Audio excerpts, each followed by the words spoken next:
quando a gente tem um propósito, quando a gente está construindo o herói, a gente precisa das ferramentas para cumprir o propósito. E qual que são as ferramentas dentro do nosso contexto? São os produtos, que vai ajudar aquela comunidade ao quê? A cumprir o propósito. Mas o que é importante vocês entenderem com o propósito? O propósito, ele precisa ser maior do que o líder. Ele precisa ser maior do que o líder. Por quê? Se o propósito for menor do que o líder, se o líder morrer e o propósito morrer, cara, aquele propósito não é, desculpa, não é um propósito muito grande. Então, o que vocês têm que pensar? Estou construindo um propósito aqui na minha vida, estou construindo um propósito para a minha empresa, estou construindo um propósito para o meu marketing pessoal. O que, se eu morrer, a minha causa vai continuar? Se eu morrer, o que vai perdurar ao longo do tempo? Porque só tem uma forma da gente continuar aqui na Terra depois que a gente morrer. Só tem uma forma, vocês sabem como? Com o seu legado. Com o seu legado. Exatamente. Então, o que acontece? Você precisa ter clareza sobre essas coisas. Você precisa ter clareza sobre, a partir do momento que você construiu o seu propósito, você construiu a construção do herói e depois tem as ferramentas, o que vai acontecer? Você vai construir um branding extremamente forte. E como que se gera branding? É através da memória, gerando memória e significado. E só tem duas formas de gerar branding. Só duas formas. Ou é através de repetição, ou através de alto impacto emocional. Vocês já repararam como a Coca-Cola o tempo todo está aparecendo? O tempo todo? Na televisão, você sai na rua aí, você vê alguma logo da Coca-Cola, repetição. Ou tem empresas que geram o quê? Alto impacto emocional. Por exemplo, tem uma empresa que ela tem um branding monstruoso no Brasil que se chama Reserva. Você já ouviu falar na marca de roupa Reserva? Elas vendem o quê? Simplesmente camiseta. Vende camisa. Simples e básica.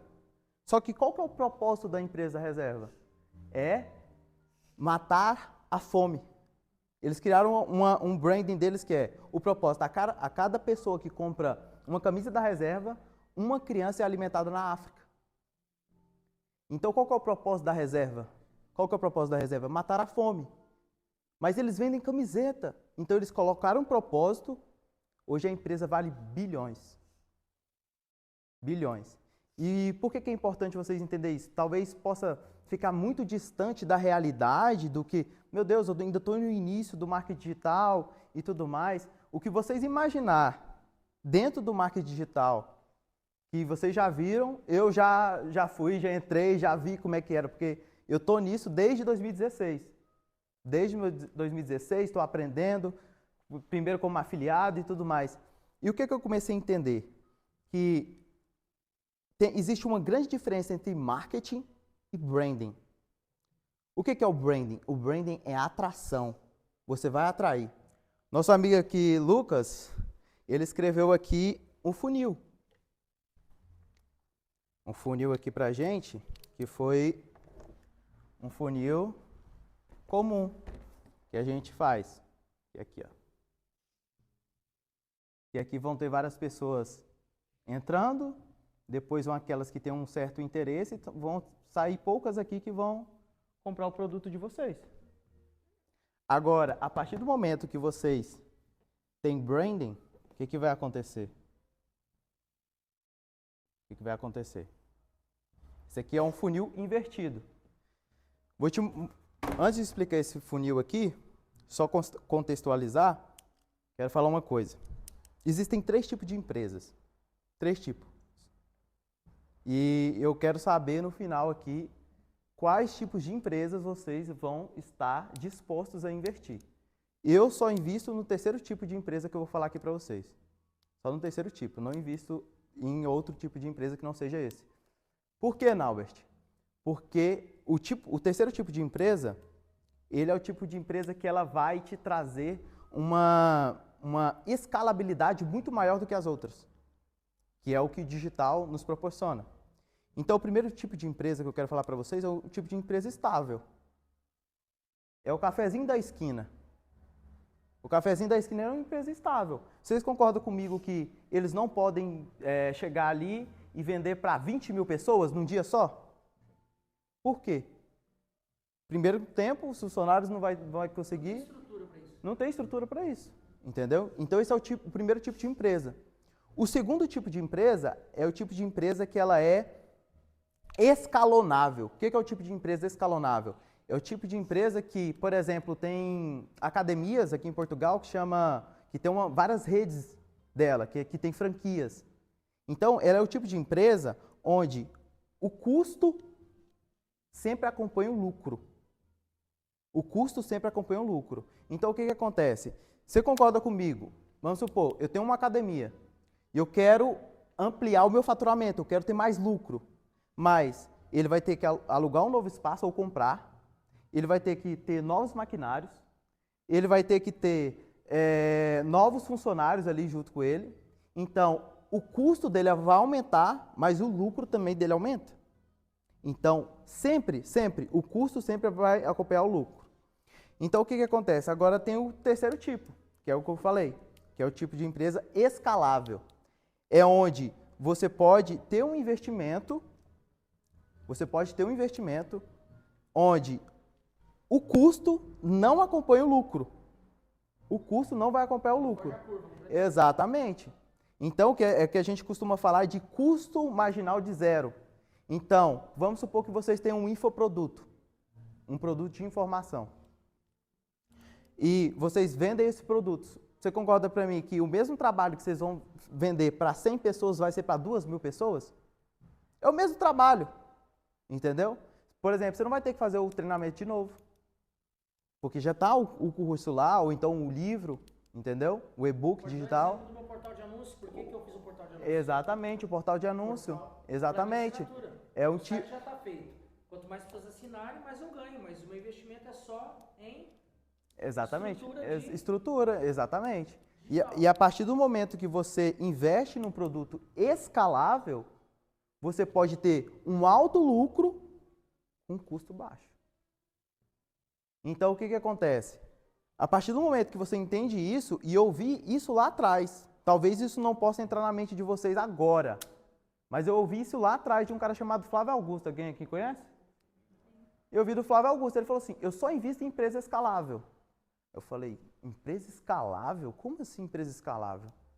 E depois de muito tempo, alguns anos depois, eu fui entender que, cara, não vale a pena a parada que quando, vamos supor, um negócio que é muito bom, vamos supor, você quer fazer um restaurante.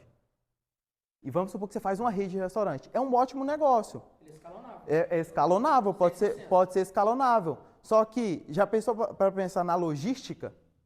O que você vai ter que contratar novos funcionários? Vai ter que... É um produto alimentício, você pode perder a comida, entendeu? Então, tem alguns certos problemas que a empresa escalável não vai ter, entendeu? E por isso que é importante você entender isso aqui. Que quando você está gerando branding, o que vai acontecer? Você vai começar a entender 3 tipos de pessoas que existem no digital e no mundo que a gente vive. O primeiro tipo de pessoa que existe é aquela pessoa que está atrás do seu serviço. Já está ali, ela já sabe que tem um problema e ela vai atrás. Todo mundo, 99% das pessoas estão indo atrás desse público. 99% das pessoas estão indo atrás desse público. Qual que é o outro tipo de público? É onde a pessoa, ela sabe que tem um problema, mas ela não está procurando resolver. Agora, tem um outro tipo de público que ele não sabe que tem um problema e não está procurando resolver. Isso aqui é o mar azul. Para nadar de braçada. Exatamente, para nadar de braçada. Só que o que a maioria das pessoas ficam fazendo com o marketing? O marketing, ele é feito para ir atrás do público pequeno, que todo mundo está indo atrás. O branding, o que ele vai fazer? Ele vai pegar as pessoas, aqui onde está o público maior, e vai levar ela até aqui. Então, esse aqui é um funil invertido. Por quê? Porque, vocês lembram que eu falei que o branding, ele é atração, e o marketing é você empurrar o cliente até um funil? O branding, ele vai fazer a pessoa ir até você. O marketing, você vai atrás do cliente. Então, vocês que estão aqui nessa noite, vocês são criadores de movimento. Vocês são criadores, são pessoas que têm que estar focadas no propósito daquilo que vocês estão fazendo.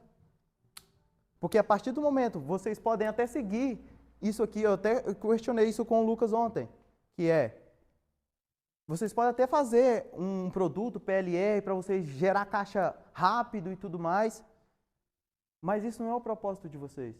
O propósito de vocês vai estar muito mais direcionado a vocês construir uma arquitetura de branding onde vocês vão levantar uma causa. E a mensagem de vocês vai ficar aqui na Terra até depois de vocês morrerem. Sabe um cara que ele tem um branding monstruoso que até hoje as pessoas continuam falando dele? Jesus Cristo. Jesus Cristo. Exatamente. Ele tem o maior branding do mundo. Por quê? Porque ele construiu memória e significado na mente das pessoas. As histórias que ele contava sobre aquilo que ele fazia, está contando constantemente. Está sendo contado constantemente. Então eu te falo, aí você fala, uma coisa que eu ficava me questionando muito era, mas, Naubert, qual que é o seu propósito, cara? Porque, mas tem gente que fala assim, meu propósito é ajudar as pessoas. Isso é o propósito de todo mundo. Esse é o propósito de todo mundo. A gente está aqui para ajudar as outras pessoas. Como que a gente pode pegar isso e deixar ele um pouco mais atrativo? Como que a gente pode pegar o propósito que você está aqui e deixar ele mais atrativo? Que é aí onde entra no projeto da arquitetura de branding. É onde vocês vão pegar duas histórias com os pais de vocês, que vocês tiveram, duas histórias com a sua mãe e duas histórias da sua infância. Você vai escrever essas histórias. E depois que você escrever essas histórias, vocês vão responder uma questão que eu até falei com o Lucas, que ela é interessante. Imagine que vocês estão diante de uma avenida, só que ela tem 8 pistas. E o que acontece? Tá passando carro para lá e para cá, caminhão, moto, tá passando para lá e para cá. O que faria, o que queimaria dentro do seu coração atravessar essa pista, desligar a ligação da pessoa mais importante da vida de vocês, atravessar essa pista e resolver algo do outro lado? Qual que é essa causa? O que queima no coração de vocês? Dentro das histórias que eu falei para vocês escreverem e dentro dessa resposta que você vai refletir, com certeza o seu propósito está aí.